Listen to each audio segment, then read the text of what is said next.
আপনি কোথা থেকে আসছেন ভাইয়া? জয়পুরহাট। এটা ডিম সংগ্রহ করতেছেন, এটাতে কি কি করেন? এটাতে মাছ মারা হয়, আর কি করা হয়? আবার কি করা হয়, মাছ মারা হয়।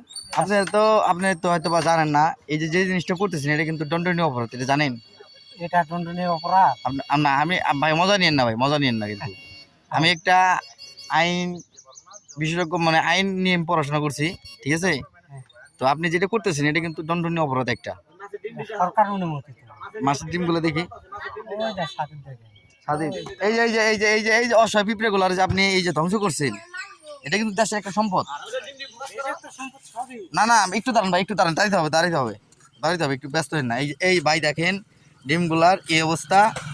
ওনারা ওনারা আসছে জয়পুরহাট থেকে, এইভাবে এইভাবে ভিডিও বানাইতেছে।